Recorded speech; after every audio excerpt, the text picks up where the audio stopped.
বিরতির পর স্বাগত।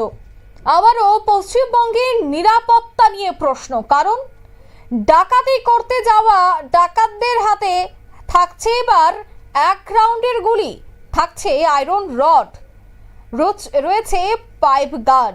ভাবতেই পারছেন ডাকাতের হাতে এত অস্ত্র, পশ্চিমবঙ্গের এই মুহূর্তে কি পরিস্থিতি। যদিও এই ডাকাতির ছক এবার বানচাল করা হয়েছে, গ্রেফতার করা হয়েছে 3 দুষ্কৃতীকে। শনিবার গভীর রাতে হাবড়া থানার পুলিশ গোপন খবর পেয়ে হাবড়া হোস্টেল মাঠ এলাকায় হানা দিয়ে 3 দুষ্কৃতীকে গ্রেফতার করে বাদবাকি বেশ কয়েকজন ঘটনাস্থল থেকেই পালিয়ে যায় বলে জানায় পুলিশ।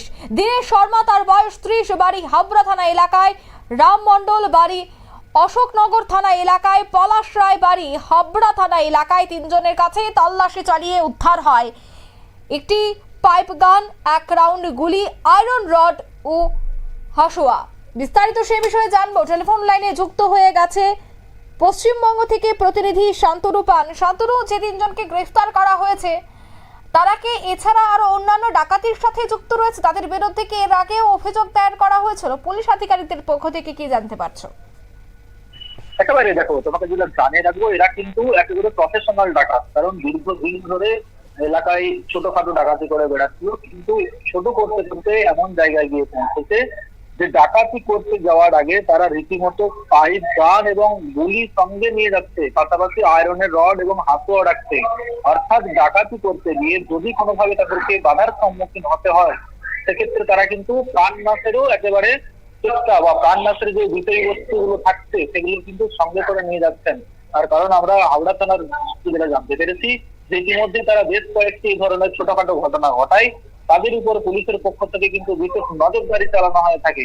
কিন্তু তারা বুঝতে পারেনি যে এই দিন তাদেরকে ধরা পড়বে। যদি তাদের এই যে 3 জনের গ্যাং, তারা কিন্তু 3 জন 3 জায়গা থেকে এসে একটি জায়গায় যুক্ত হতেন এবং সেখান থেকে তাদের পরিকল্পনা হতো এবং তারা যে জায়গায় ডাকাতি করতে যাবে সেই জায়গার রূপরেখা আগে তাদের যে গোপন খবর, অর্থাৎ পুলিশ যেমন ইন্টেলিজেন্স ব্যবহার করে, আজকাল কিন্তু ডাকাতরাও ইন্টেলিজেন্স ব্যবহার করছে। তাদের খবর নিচ্ছে কোথায় যাবে, কিভাবে ডাকাতি করবে এবং সেখানে গেলে কোন ধরনের সমস্যা হতে পারে, সেই ধরনের তাদের কাছে অস্ত্র মজুত করা হচ্ছে। তারপরে কিন্তু তারা সে জায়গায় গিয়ে ডাকাতি করছে। আর পুলিশের কাছে গোপন সূত্রে খবর ছিল, তারা সেই মতোই কিন্তু গভীর রাতে, শনিবার গভীর রাতে ঘাঁটি গেড়ে বসেছিল। আর ঠিক হাওড়ার যে হোস্টেল মাঠ রয়েছে, সেই হোস্টেল মাঠের পাশ দিয়ে যখন তারা এই পরিকল্পনা করে বেরিয়ে যায়, তখনই কিন্তু পুলিশ তাদেরকে গিয়ে ধরে এবং তাদেরকে ইতিমধ্যেই বারাসাত যে আদালত রয়েছে সেখানে পেশ করা হয়েছে। পুলিশের পক্ষ থেকে 3 দিনের রিমান্ডে চাওয়া হয়েছে। অঙ্কিতা,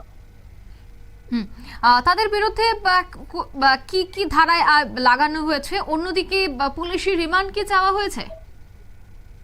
পুলিশের রিমান্ড 3 দিনের জন্য চাওয়া হয়েছে এবং পাশাপাশি তারা যেহেতু অস্ত্র আইন যে রয়েছে, সেই অস্ত্র আইন দেওয়া হয়েছে। পাশাপাশি অনিচ্ছাকৃত যে খুনের মামলা, সেই মামলাও কিন্তু রুজু করতে চলেছে পুলিশ। তার কারণ তারা যারা জানাচ্ছেন এর আগেও কিন্তু এরা ডাকাতি করেছে, তবে কোন কোন থানায় তাদের নামে লিখিত অভিযোগ রয়েছে সেই বিষয়টি কিন্তু পুলিশ সাইবার সূত্রে খুঁজে পাওয়ার চেষ্টা করছে। তবে তাদেরকে রিমান্ডে নিয়ে জিজ্ঞাসাবাদ করলে তাদের সাথে আরো কেউ জড়িত আছে কিনা সেই বিষয়টি পরিষ্কার করা যাবে। অঙ্কিতা, ধন্যবাদ। অর্থাৎ তারা আরো কোনো ধরনের ডাকাতির সাথে যুক্ত রয়েছে কিনা এবং তাদের বিরুদ্ধে অন্যান্য কোনো থানায় অভিযোগ দায়ের হয়েছে কিনা সে বিষয়টা কিন্তু এবার পুলিশ খতিয়ে দেখবে। তবে 3 দুষ্কৃতীর কাছ থেকে এই অস্ত্রশস্ত্র উদ্ধারকে কেন্দ্র করে অবশ্যই তো একটা উদ্বেগ কাজ করছে। যাই হোক, তবে এই পুরো ঘটনায় এই 3 জনের বিরুদ্ধে যেন পদক্ষেপ গ্রহণ করা হয় এবং তাদের আর কোন কোন চক্র কোন কোন জায়গায় কাজ করছে প্রত্যেককেই যেন চিহ্নিত করা হয়, এমনটাই দাবি উঠছে এবার শুভবুদ্ধি সম্পন্ন মহল থেকে। নিয়ে নিচ্ছে ছোট্ট একটি বিজ্ঞাপন বিরতির সঙ্গে থাকুন।